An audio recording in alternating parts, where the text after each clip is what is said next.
हे परीक्षित, कपिल भगवान बाल्यावस्था से ही सांख्य शास्त्र के प्रणेता बन गए और ये सांख्य शास्त्र का उपदेश उन्होंने अपनी मां को किया। मैया ने प्रश्न किया कि बेटा, लोग कहते हैं कि तू मेरा पुत्र नहीं, तू परमात्मा का अवतार है,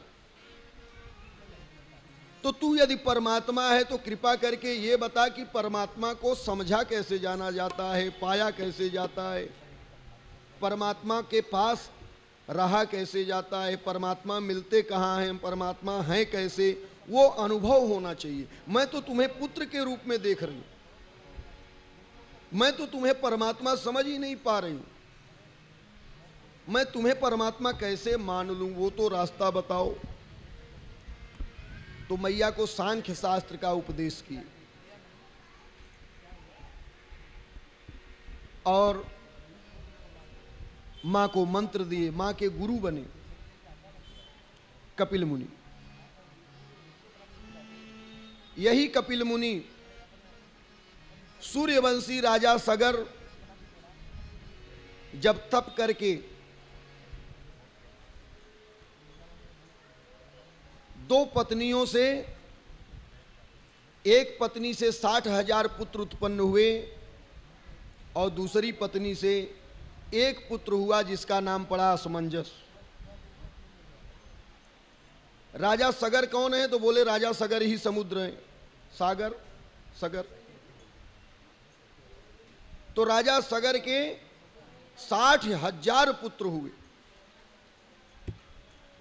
और ये 60,000 पुत्र कैसे हुए? और ऋषि की कृपा से, उनके आशीर्वाद से रानी को बड़े प्रतापी, बड़े ताकतवर, बड़े बलशाली 60,000 पुत्र आए एक तुम्बी के रूप में, और उसका संस्कार करके इन 60,000 पुत्रों को रानी ने जन्म दिया। ये पुत्र बड़े बलशाली हुए। राजा सगर ने अश्वमेघ यज्ञ किया। यज्ञ के घोड़े को इंद्र ले जाकर के कपिल मुनि के आश्रम में पाताल में बांध दिए। पाताल में कपिल मुनि तपस्या कर रहे हैं, वहां अश्व बांध दिए और राजा सगर के पुत्र पूरे भूमंडल पर खोजे, अश्व मिला नहीं तो उन्होंने पाताल में खोजना शुरू कर दिया। राजा सगर के पुत्रों ने जब जमीन को खोद डाला तो जितनी जमीन को उन्होंने खोद डाला उतने जमीन में जाकर के ये समुद्र की व्यवस्था बनी। इसीलिए 3 भाग में पानी है और 1 भाग में पृथ्वी है। जब कपिल मुनि के आश्रम में पहुंचे तो इनको बड़ा क्रोध आया और इन सगर के 60,000 पुत्रों ने कपिल मुनि के ऊपर आक्रमण बोल दिया। अरे मूर्ख, बाबा बनता है, तपसी बनता है, मेरे अश्व को चुरा करके यहां लाया और आंख मूंद करके भगवान के ध्यान में मग्न अपने को बता रहा है। तू चोर है, तूने मेरे यज्ञ का अश्व चुरा लिया है। कपिल मुनि को प्रताड़ित करने लगे 60,000 पुत्र जब, तो उनकी समाधि भंग हो गई और जैसे ही कपिल मुनि की समाधि भंग हुई उनकी दृष्टि पड़ी 60,000 पुत्रों पर, सबके सब अग्नि से भस्म हो गए, क्रोधाग्नि से। उनकी आंखों से अग्नि निकली, उस अग्नि में सबके सब भस्म हो गए। प्रेम से बोलिए कपिल देव भगवान की। कपिल भगवान की आंखों के अग्नि से, क्रोधाग्नि से 60,000 ये सैनिक थे राजा सगर के पुत्र, सबके सब नष्ट हो गए। तो असमंजस को अंशुमान, अंशुमान को भगीरथ, क्रमशः ये तीनों ने तपस्या किया। तो भगीरथ की तपस्या से प्रसन्न होकर के गंगा मैया का अवतरण हुआ। प्रेम से बोलिए गंगा मैया की। मां गंगा का अवतरण हुआ।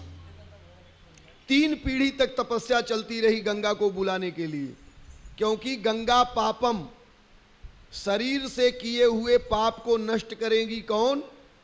गंगा मैया।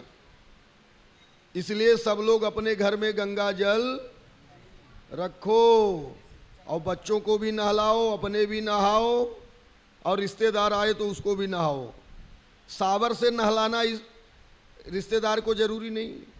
हाँ हाँ, कुछ लोग बोलते हैं कि भाई व्यवस्था होनी चाहिए सावर वाली घर में। देखो, चाहे बाल्टी से नहाओ, चाहे सावर से नहाओ, चाहे जैसे नहाओ, जैसी इच्छा बने, लेकिन गंगा जल जरूर नहाओ। गंगा पापम, गंगा मैया पाप को नष्ट कर देती है। कौन से पाप को? बोले शरीर से, तन से जो पाप किए। तो इसलिए गंगा मैया का अवतरण कराने के लिए भगीरथ ने तपस्या किया और राजर्षि भगीरथ की तपस्या से प्रसन्न होकर के गंगा मैया विष्णु भगवान के पैर से निकल करके जो ब्रह्मा जी के कमंडल में आई और ब्रह्मा जी के कमंडल से निकल करके जो शिव की जटा में आई और शिव की जटा से निकल करके जब चलने लगी तो रास्ते में जहनु ऋषि का आश्रम पड़ा। जहनु ऋषि ने देखा कि गंगा बड़े उग्र स्वभाव से आगे बढ़ रही। तो उग्र स्वभाव गंगा जी का क्या था? बोले जहनु ऋषि के आश्रम को रौदते हुए जा रही थी। गंगा जी की धारा में जहनु ऋषि का आश्रम आ गया तो पूरे आश्रम को बहाए ले जा रही थी। जहनु ऋषि को क्रोध आ गया। उन्होंने बोला, गंगे तुम्हें समझ नहीं कि पृथ्वी पर भी इतने ताकतवर लोग बैठे हैं? तुम समझती हो कि मेरी जैसी शक्ति, मेरी जैसी ताकत, तेरा अहंकार अभी दूर कर देता हूं। मां गंगा को लेकर के पी गए। मां गंगा मैया को पी गए जहनु ऋषि और मां गंगा मैया पेट में जाकर के अब बैठ गई जहनु ऋषि के। ऐसे ऐसे ऋषि अमलात्मा विमलात्मा पृथ्वी पर पड़े हुए। मैं तो सोच रही थी कि देवताओं में मैं श्रेष्ठ हूं, मैं सबको पावन कर देती हूं, पवित्र कर देती हूं, पूरी दुनिया मेरा आदर करती है। ये भगवान की कृपा मानो। पद मिले, प्रतिष्ठा मिले, मान मिले, सम्मान मिले, भगवान की कृपा मानो। उसका अहंकार मत रखो। अहंकार रखोगे भगवान कहीं न कहीं तुम्हें घुमा करके उसका प्रतिदंड दे देते। दंड मिला। गंगा मैया को जहनु ऋषि पी गए। भगीरथ दौड़े दौड़े आए, ऋषिवर क्षमा करिए, मेरी मैया को छोड़ दीजिए। मेरी 3 पीढ़ी चली गई तप करते करते, मां गंगा मैया नहीं आई। अब मेरी तपस्या से कैसे प्रसन्न होकर के मां गंगा आई भी हैं, तो प्रभु आप उन्हें अपने उदर में स्थापित कर लियो, कृपा करके छोड़ दो। तो भगीरथ ने जब अनुनय विनय किया तो जहनु ऋषि ने अपने जंघे पर जोर से चोट मारी और उनके जंघे से धारा निकलने लगी। तब से नाम पड़ गया गंगा मैया का जाह्नवी। जहनु ऋषि के जंघे से निकली जब तो नाम पड़ गया जाह्नवी। प्रेम से बोलिए जाह्नवी मैया की। ऐसे अलग अलग नाम पड़े मां गंगा के। भगीरथ लाए इसलिए गंगा मैया का नाम पड़ा भागीरथी। गंगा मैया का एक नाम भागीरथी और एक नाम जाह्नवी और स्वयं गंगा तो है ही। तो जीवन में जैसे कृत्य होते हैं वैसा नाम पड़ता जाता है। गंगा मैया आगे बढ़ी, कानपुर होते हुए, प्रयाग होते हुए, बनारस होते हुए कलकत्ता पहुंच गई और वहां 60,000 जो पुत्र जमीन में पड़े हुए थे उनका उद्धार करते हुए समुद्र उनके पति हैं उनसे जाकर के मिल गई। सभी नदियों के पति का नाम क्या है? सागर। क्योंकि सारी नदियां घूम करके कहां मिलती हैं?